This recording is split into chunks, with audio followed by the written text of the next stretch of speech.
Lucas 6,48. É semelhante a um homem que, edificando uma casa, cavou, abriu profunda vala e lançou o alicerce sobre a rocha. E vindo a enchente, arrojou-se o rio contra aquela casa e não a pôde abalar, por ter sido bem construída. Agora, Mateus 7, 24 a 27. Obrigado. Todo aquele, pois, que ouve estas minhas palavras e as pratica, será comparado a um homem prudente que edificou a sua casa sobre a rocha. Até o 27. E caiu a chuva, transbordaram os rios, sopraram os ventos e deram com ímpeto contra aquela casa, que não caiu, porque fora edificada sobre a rocha. E todo aquele que ouve essas minhas palavras e não as pratica, será comparado a um homem insensato, louco, que edificou a sua casa sobre a areia ou a terra batida. E caiu a chuva, transbordaram os rios, sopraram os ventos e deram com ímpeto contra aquela casa. E ela desabou, sendo grande a sua ruína. Obrigado, irmão. Que Deus aplique a sua palavra ao nosso coração. Quero agradecer os 24 anos da igreja e os 24 anos de ministério do pastor Celson, sempre muito bem assessorado pela irmã Nilda, né? Que a mulher sábia edifica a sua casa. Vamos orar. Senhor, obrigado pela oportunidade, pela honra de estar com os meus irmãos aqui, com o pastor Celson, com toda esta igreja.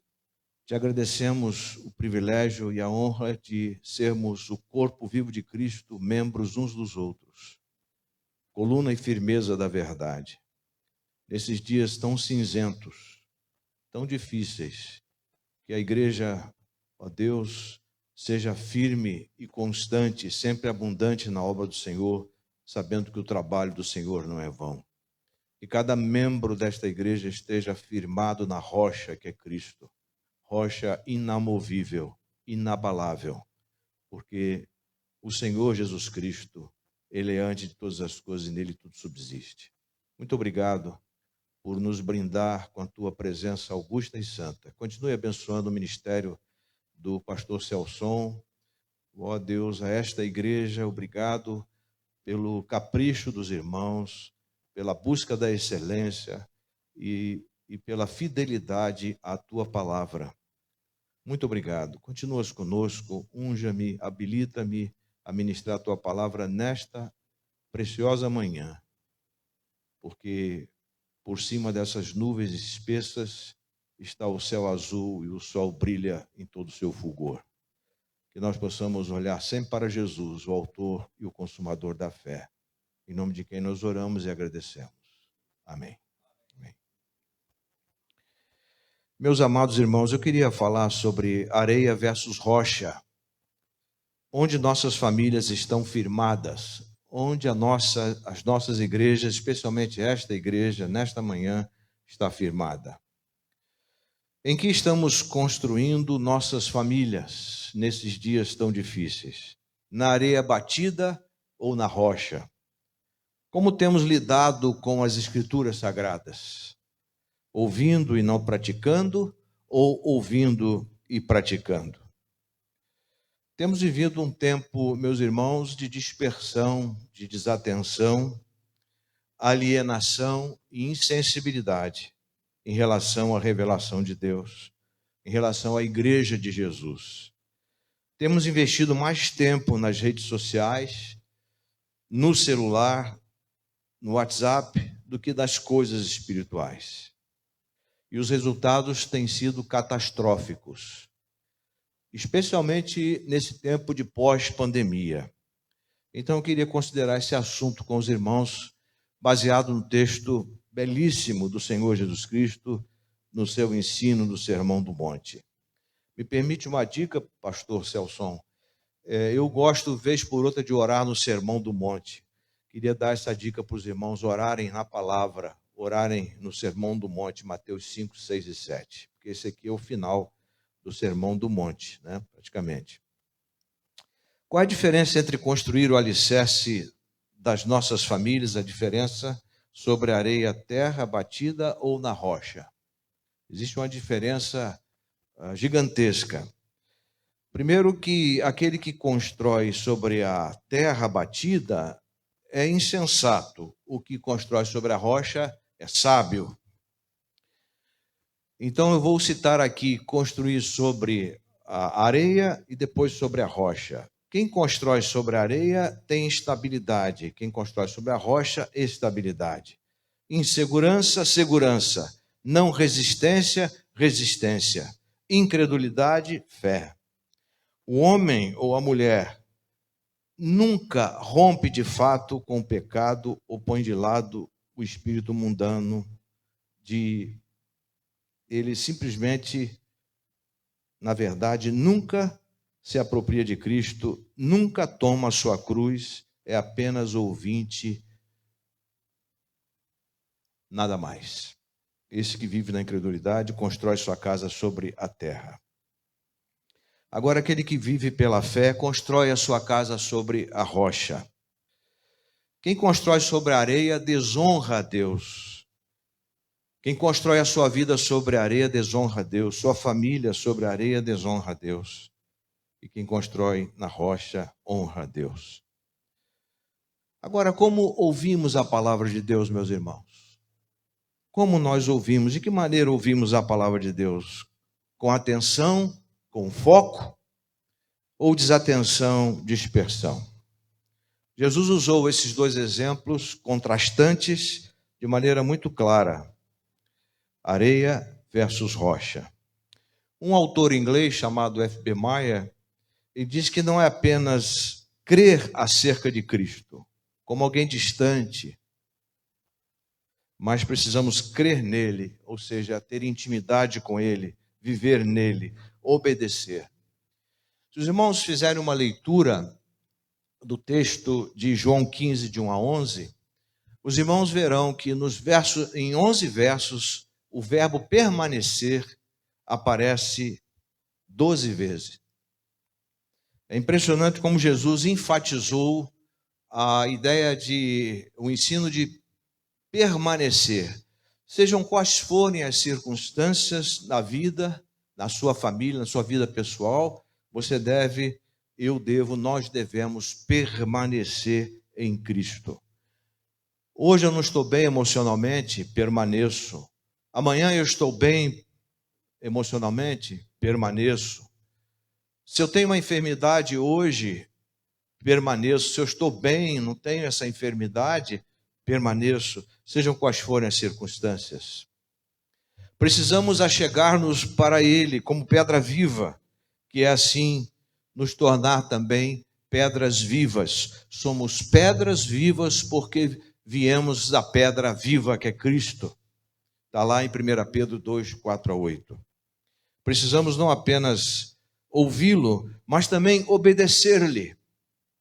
É indispensável que haja viva e ininterrupta união e igual comunhão entre ele e nós.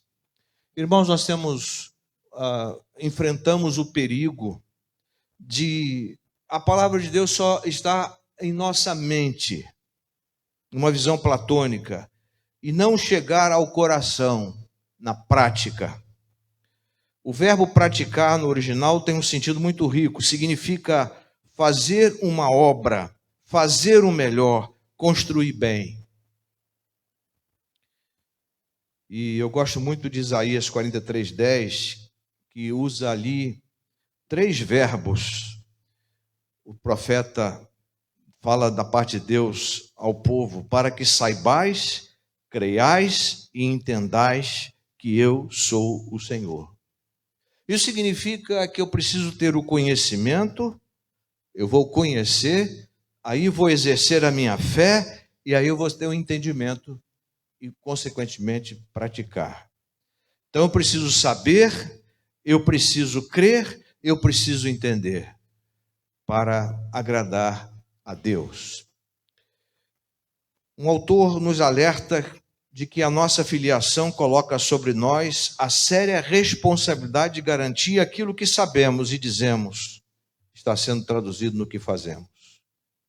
Muitas vezes o que sabemos e o que dizemos não concorda com aquilo que fazemos.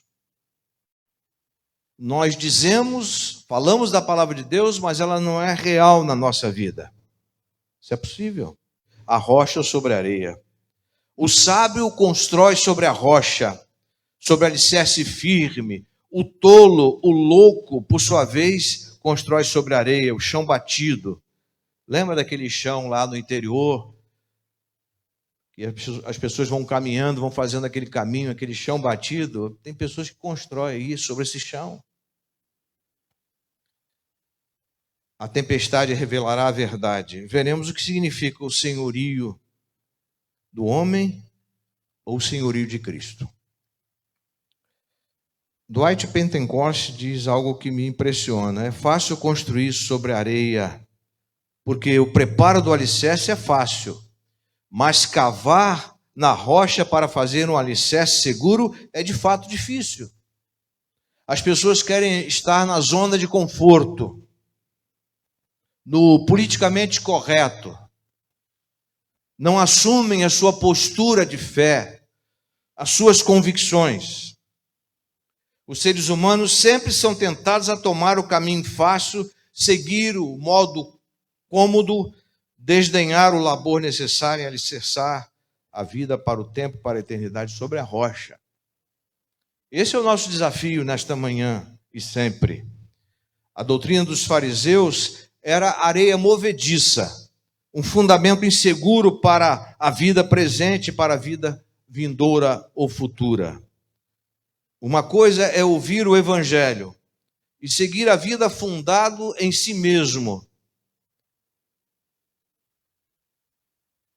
e contenta-se unicamente em aprovar as coisas que ouvem, mas não vão além disso. Agora, ouvir o evangelho e crer na suficiência de Cristo, da sua palavra, seguindo-o e servindo, sejam quais forem as circunstâncias, aí está a atitude do cristão genuíno. Não há permanência na palavra do homem, ou seja, na areia. Só a palavra de Cristo dura para sempre e pode oferecer o alicerce seguro sobre a rocha. A palavra de Cristo é o oposto da palavra dos homens. A rocha é o oposto da areia. A vida é o oposto da morte. E são estas as alternativas que Cristo apresentou. Os grandes músicos clássicos, como Beethoven, Tchaikovsky e outros, escreveram suas lindas sinfonias, Mozart, com o fim de serem, não com o fim apenas de serem admiradas, mas para serem também reproduzidas, executadas por todos quantos se dispuserem a desenvolver seus talentos musicais. Não basta ter as partituras, não basta ter uma belíssima peça musical, uma sinfonia, se não tem quem toque, quem reproduza, para que outros ouçam. A minha vida, a sua vida, as nossas vidas devem reproduzir o caráter de Cristo neste mundo. As nossas vidas devem ir contra a cultura deste mundo. Devemos andar na contracultura cristã. A grande verdade, meus irmãos, é que o que custa pouco, vale muito pouco. Dr. Derham, da Rádio Bíblica de Chicago, dizia: aceitar a Cristo não lhe custará muita coisa. Seguir a Jesus lhe custará alguma coisa, mas servir a Cristo lhe custará tudo.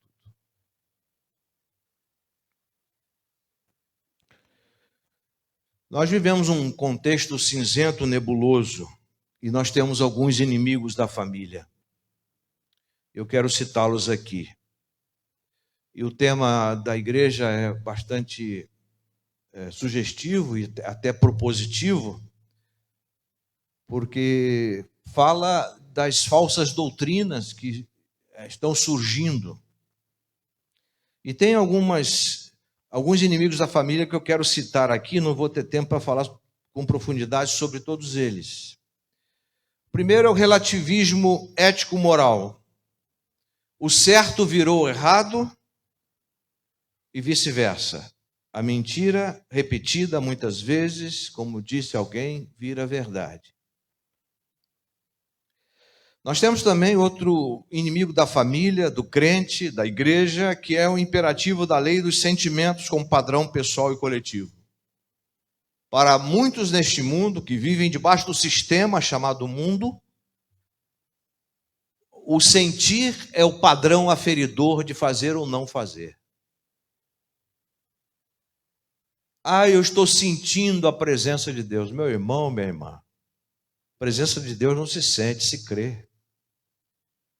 O princípio primário é que eu creio que Deus está se manifestando, e aí eu vou sentir. Mas o sentir não é primário, ele é secundário. Ele existe, mas não é o fundamental. O fundamental é a fé, porque sem fé é impossível agradar a Deus. Outro inimigo da família é a banalização da vida, o aborto. Nós temos visto aí pessoas forçando para que o Congresso vote o aborto como política pública de saúde. A mulher tem o direito de destinar o feto que está no seu ventre. Aquele feto não pertence àquela mulher, pertence a Deus. Aquela criança, se a mulher tirar aquela criança, ela vai ser processada, criminalizada, vai ser condenada porque ela assassinou o seu próprio filho, que é uma personalidade diante da lei. É uma pessoa. O negócio é sério. A ideologia de gênero é outro inimigo da família. A criança escolhe o sexo que vai viver. Vamos, irmãos, dizer para essa gente que não é ideologia de gênero, é ideologia de Gênesis. Divórcio e relacionamentos chamados estáveis. Outro inimigo da família. Sexo fora do casamento. Se fizermos uma pesquisa dos jovens que namoram nas nossas igrejas, nesta área nós vamos ficar estupefatos com o resultado. Não se preserva mais, é muito difícil. Eu louvo a Deus os nossos jovens e adolescentes que se preservam para o casamento. Temos também a pornografia virtual, infantil e adulta, que tem dilacerado lares, que tem adoecido homens e mulheres. Outro inimigo da família, drogas, a sua liberação. Outro, abusos em casa por parentes próximos. Irmãos, muitas pessoas entram em verdades que temos visto nos contextos da família e da igreja. Primeiro, a supremacia do princípio do prazer sobre o princípio do dever. Já vós, Deus. E o predomínio da emoção sobre a razão. Nós falamos há pouco. O imperativo do sentimento ordenando a vida. Outro inimigo da família é o feminismo, que é uma adulteração da feminilidade. Começou nos Estados Unidos. Outro é o movimento globalista. Não há tempo para a gente falar sobre isso. Temos a cultura do politicamente correto, quando a gente não... Mesmo que aquilo seja contra a nossa fé, e a pessoa nos fala sobre isso, e essa pessoa é nossa amiga, a gente prefere o politicamente correto, ou seja, não reage de forma firme como homem e mulher de Deus, que tem convicção.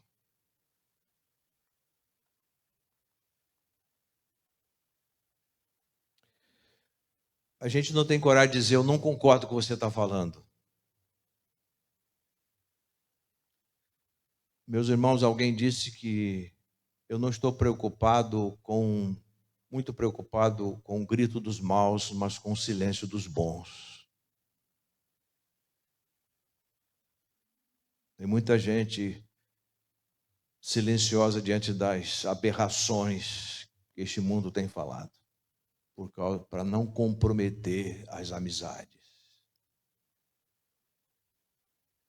O seu amor ao Senhor é maior que o seu amor àquela pessoa.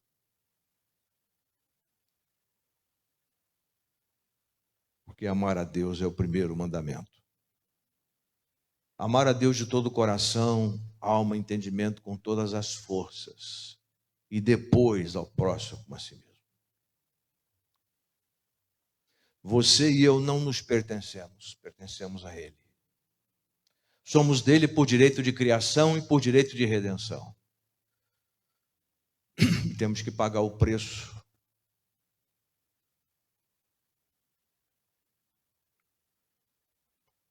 E por último, como devemos responder às questões difíceis nos dias de hoje, em nossos dias?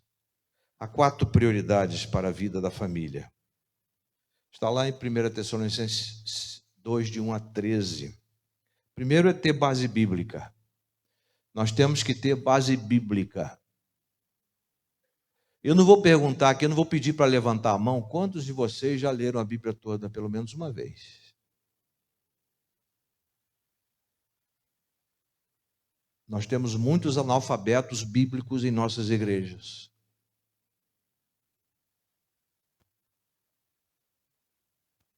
Iluminar a nossa mente e o nosso coração para que saibamos, mas tenhamos fé e entendamos a revelação de Deus.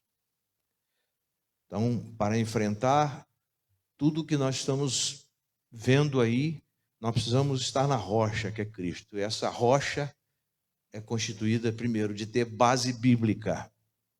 Segundo, ser autêntico, ser coerente, ser você mesmo.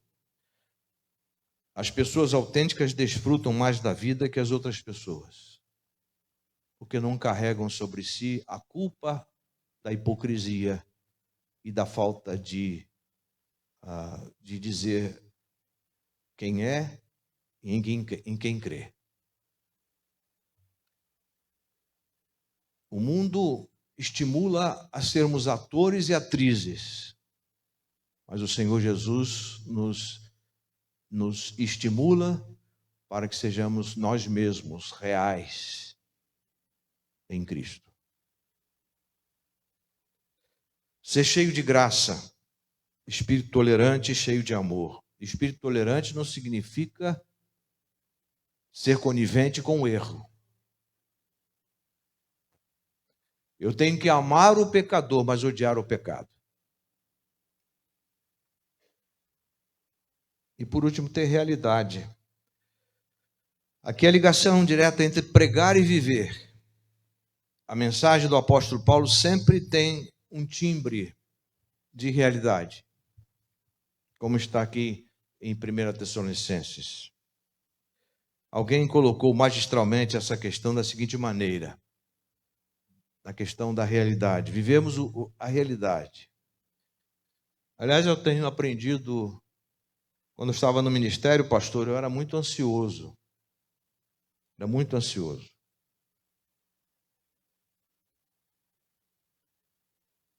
Agora, com os meus 66 anos, eu aprendi a viver cada dia. Eu não sei o que ocorrerá amanhã. Eu tenho que viver o hoje em Cristo.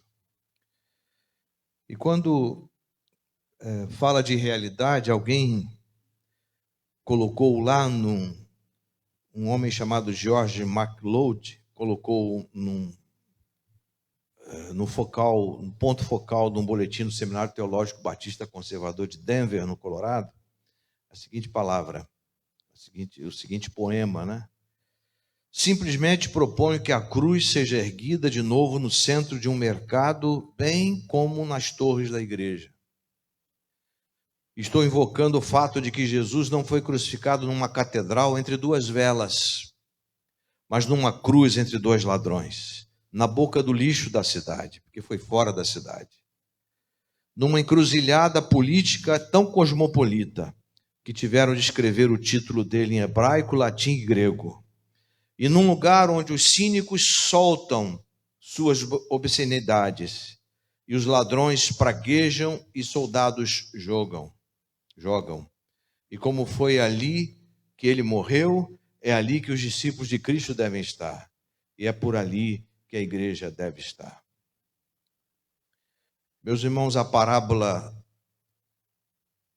da rocha e da terra batida, onde temos construído o ensino de Jesus, a parábola sublinha a verdade de que na esfera espiritual, acima de todas as demais, porque é o espiritual que controla todas as demais áreas da nossa vida. Aliás, é tudo uma coisa só, né? Não há compartimentos estanques, separados. Então, a parábola sublinha a verdade de que na esfera espiritual, acima de todas as demais, o ouvir não tem valor se não resultar em ação. O modo cristão de viver jamais pode ser praticado, a menos que se baseie no alicerce sólido, e o único alicerce seguro é o próprio Cristo. Paulo diz, eu não pus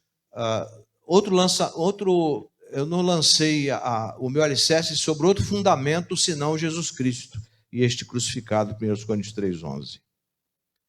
O homem cuja fé em Cristo é real e sincera poderá edificar sobre esta fé e o fará, o edifício do caráter cristão, que resistirá às tempestades da incompreensão e desapontamento, de cinismo e dúvida, de sofrimento e perseguição, quando ameaçaram destruí-lo.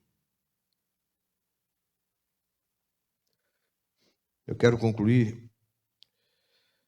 Uma religião que nada nos custa, quero enfatizar isso, uma religião que nada nos custa e que não consistia em outra coisa senão em ouvir sermões, sempre provará ser uma atitude inútil, por fim. Quem constrói a sua casa sobre areia está flertando e se comprometendo com o mundo. O mundo jaz no maligno, 1 João 5,19. O mundo é como um alimento podre, cheio de bactérias que causam a sua desintegração. Os discípulos de Jesus têm que ser sal aí, evitando o apodrecimento. O mundo é um lugar escuro e triste, sem luz, mergulhado nas trevas. Os discípulos de Jesus têm que ser luz, a luz do mundo, dissipando suas trevas e sua melancolia. O que Jesus ensina, aliás, o que João, ensina lá em 1 João 2, 15, 17. Não ameis o mundo e nem o que no mundo há. Se alguém ama o mundo, o amor do Pai não está nele. Porque tudo o que há no mundo, a concupiscência dos olhos, a concupiscência da carne, não procede de Deus, mas do mundo. Ora, o mundo passa e a sua concupiscência, mas aquele que faz a vontade de Deus permanece para sempre. 1 João 2, 15 a 17. E o pastor Celson já disse, já falou, já pregou, já ensinou, os irmãos são muito bem doutrinados aqui. Só uma lembrança, esse mundo, não ameis o mundo ao qual João está se referindo, não ameis o sistema, a cultura perniciosa, as filosofias deste mundo, que estão na contramão do Evangelho. Mas devemos amar o mundo, que são as pessoas. Então, quando a gente compara, por exemplo, João 3,16, porque Deus amou o mundo de tal maneira, olha só, nós temos um Deus que diz e faz. E se somos filhos desse Deus que diz e faz, e não fazemos o que dizemos, nós estamos errados. Não estamos honrando a nossa filiação. Então, porque Deus amou de uma vez para sempre o mundo, porque esse verbo amou aí está na ação pontilhada, contínua, né? Porque Deus, a tradução literal seria, porque Deus amou de uma vez para sempre o mundo, que deu de uma vez para sempre o seu Filho unigênito, para que todo aquele que nele crê não pereça, mas tenha a vida eterna. João 3,16. Amar o mundo, amar as pessoas que constituem o mundo. O mundo aí são as pessoas. Agora, não ameis o mundo, nem o que no mundo há. Aí fala de sistema, de práticas, de conceitos, de filosofias. E tem muita gente embarcando aí. Irmãos, já estou caminhando aqui para o final. Os irmãos sabem como é que o esquimó mata o lobo que pega os seus animais, os animais dos esquimós? Os esquimós, eles pegam um punhal bem afiado, embebeda com sangue de qualquer animal e crava o cabo do punhal no gelo, na neve, e o lobo, atraído pelo cheiro do sangue, chega no punhal e começa a lamber aquele punhal. À medida que ele vai lambendo, sua língua está sendo cortada, ele vai se esvaindo em sangue. Quanto mais ele vai lambendo, mais sangue vai saindo, vai lambendo, vai sangue, e ele vai simplesmente morrendo aos poucos. É assim que o diabo está fazendo com muita gente das nossas igrejas. Ah, não tem nada a ver, isso aqui pode ser. Aí vamos para justificativas. Eu aprendi que o justificado não anda se justificando. Nós temos esse negócio. Ah, a mulher que tu me deste que me levou a pecar. Não, você pecou também. Nós temos muitas dificuldades de assumir a nossa culpa, reconhecer os nossos erros, pedir perdão. Quem faz assim está construindo a sua casa, a sua vida, a sua família sobre a rocha. Quais são as armas para a guerra que nós estamos enfrentando? Poder, amor e moderação, 2 Timóteo 7. Nós precisamos do poder do Senhor. Nós precisamos de amor, amor do Senhor. Eu não tenho amor, meu irmão, minha irmã. Eu não tenho perdão para perdoar você, o perdão é de Cristo, o amor também é dele.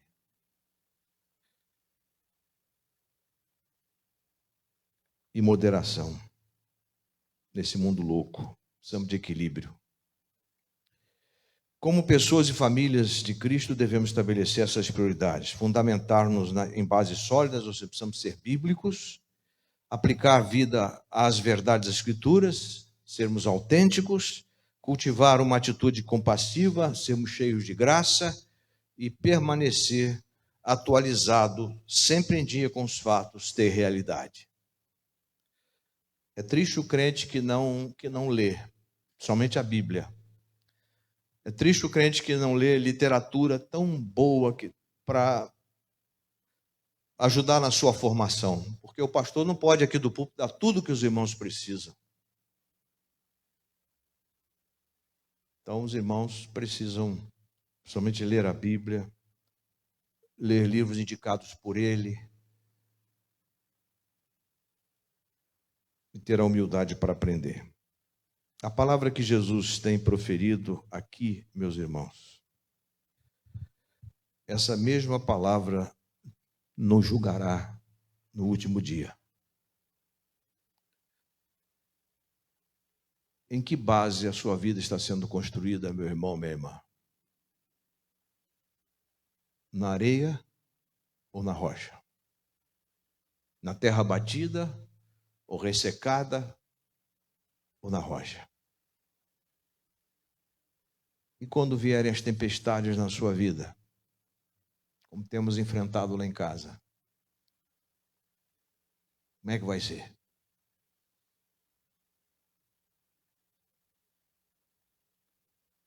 reclamação, murmuração, praguejamento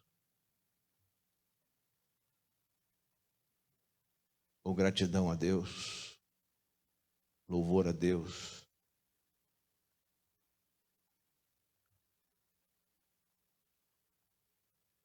Senhor, há coisas que eu não entendo, mas Tu sabes. Senhor, eu vou falar um pouquinho hoje à noite sobre isso. Senhor, eu sou fraco, eu não posso, mas Tu podes.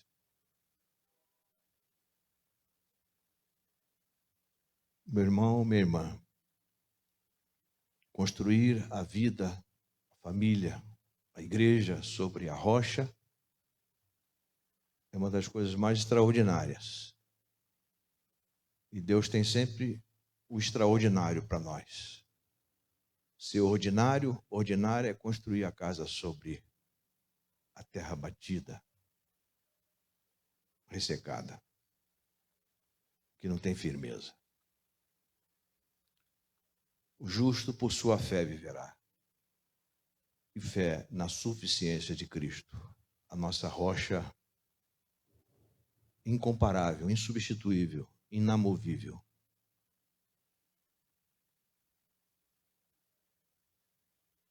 Que Deus nos abençoe. Vamos orar. Senhor, obrigado pela oportunidade de podermos estar aqui com os irmãos.